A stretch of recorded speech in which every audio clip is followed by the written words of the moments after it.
Hello and welcome to Market View at Deven Choksey, your daily market podcast where we decode the Indian financial markets. As every day, let's take the cues from the global markets. To start the week, as we see, GIFT Nifty has indicated a gap up start for the Indian markets. Almost a 150 points up move in GIFT Nifty is a positive indication for the domestic markets.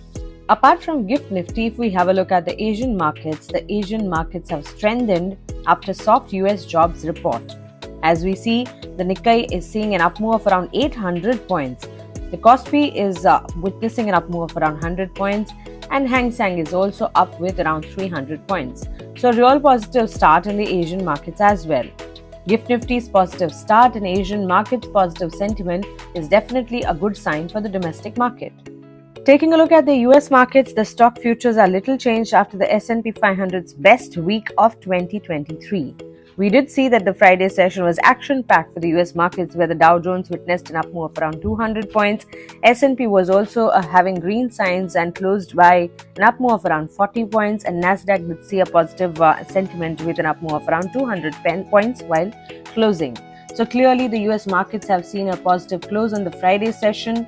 The Asian markets have opened with positive sentiment today, and the GIFT Nifty is witnessing signs of positivity as well. Is all the positive sign we see in the global markets. Taking a look at the energy pack, oil settles down post weekly lows as geopolitical risk premiums ebbs. The Brent crude is trading at around $85 a barrel. The natural gas is trading with a downtrend of around 4 points. And taking a look at the bullion market, the gold formed on Fed paused hopes after weak US jobs data. In the global markets, the gold is witnessing signs of downtrend and silver is witnessing the signs of some support. So on the whole, as we see, there's a lot of action in the global market, and the action is positive on the face of it, which is a big positive for the Indian markets. The US markets did see signs of quite good positivity on Friday session. The Asian markets have started well, and the GIFT Nifty is also positive. So these are all the positive signs from the global markets coming in. Let us now take a look at how the trade setup for Monday morning, that is the new fresh week we are starting, looks like. Well, taking the cues from the Friday close, the market extended an uptrend for the second consecutive session on the 3rd of November. But considering it as a crucial hurdle of 19,200 to 19,300 area, which had acted as a strong support area in August before getting into a sharp rally in September, and also there's a continuation of a tug of war between the bulls and bears for firm direction. As we have seen, there's a lot of volatility seen in the market, and yes, one needs to consider that cautiousness is the best way one should watch and observe the market at this point in time. Will the market be able to extend uptrend from here on? Is the question we need to find out. Well, there are chances, and it is possible only if the index surprises and holds the 19,300 mark. Then 19,500 to 19,600 can be the next possible resistance area for the index. Whereas on the downside, 19,000 to 18,900 seems to be the key support zone. If we have a look at the Friday close, Sensex jumped around 283 points to close at 64,364, while Nifty was up around 100 points to close at 19,231. Nifty is likely to trade in the range of 19,000 to 19,300 with sideways to positive bias. A decisive breakthrough of upper range value will take such advance for 19,500, while on the downside, a sustainable fall below the psychological mark of 19,000 will trigger more selling for 18,800 to 18,700. And apart from Sensex and Nifty, the broader markets also continued an uptrend, with the Nifty mid-cap and small-cap indices rising around 0.5% to 1% respectively on positive breadth. About 2 shares advanced for every falling share on the NSE. So considering all of these parameters, we now look at the support and resistance levels for Nifty and Bank Nifty. The Nifty might take support at 19,214, followed by 19,199 and 19,174. On the higher side, 19,264 can be an immediate resistance, followed by 19,280 and 19,305. On the Bank Nifty front, if we have a look at the Friday closing, the Bank Nifty continued to form volatility, and we did see that there was a fight which indicated that bulls and bears are having a tug of war properly in Bank Nifty as well. for a firm direction, of course, though there was a higher high, higher low formation for yet another day, while the index rose 300 points to close at 43,318. We also witnessed that the Bank Nifty encountered difficulty surpassing the immediate resistance level of 43,500, where a significant amount of call writing was observed. The lower end support for the index is situated at 42,800, and a breach below this level could intensify selling pressure. The index is expected to take a support somewhere around 43,244, followed by 43,198 and then 43,123. On the upside, the initial resistance is at 43,393, then at 43,439 and 43,514. And now let's take a look at what are the important results which will be posted during the session today.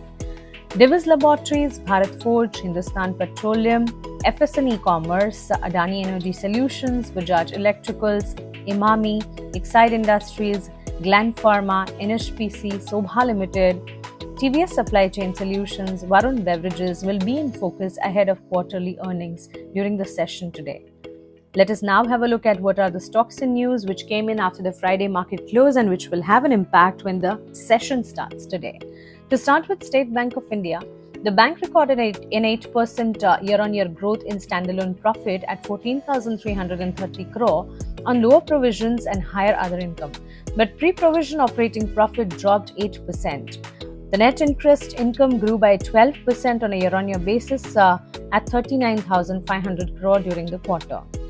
The next on the list is again another bank, which is Bank of Baroda.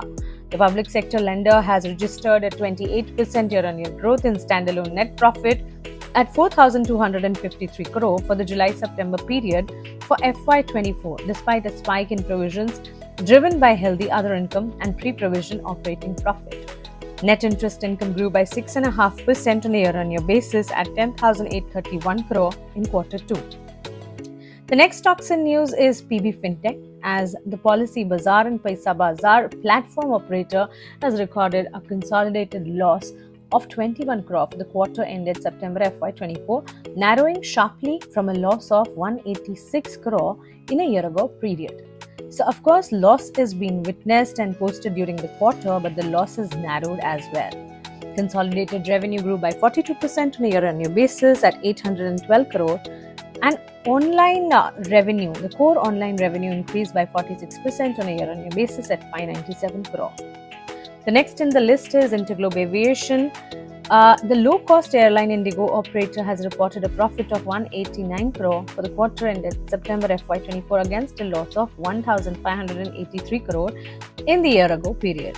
Revenue from operations increased by 20% on a year-on-year basis to 14,944 crore. The next in the list is Bank of India. The public sector lender has recorded a standalone profit of 1,458 crore for the quarter ended September FY24, increasing by 52% on a year-on-year basis, a year-ago period. Net interest income grew by 13% on year to 5,740 crore for the quarter, with deposits increasing 8.6% and advances rising 10% on a year-on-year basis. Let us now take a look at the FIs and DIs data. The foreign institutional investors offloaded shares worth 12 crore, while domestic institutional investors brought shares worth 403 crore. So this is how the market sentiment looked like on the Friday closing, while we also did see a lot of strength in the market. Of course, the markets are trying to take the support and trying to take an up move. But one needs to consider that the undertone of the market is still volatile. With this, we come to the wrap of our podcast today. But to sum it up, the sentiments are risky for market. There's a lot of volatility. There's the result season which we are ongoing. Apart from that, there is a lot of economic indicative action and events both globally and domestic which one needs to consider. Nevertheless, irrespective of market conditions, research is the backbone of successful portfolio creation. Wealth creation is an art that we understand.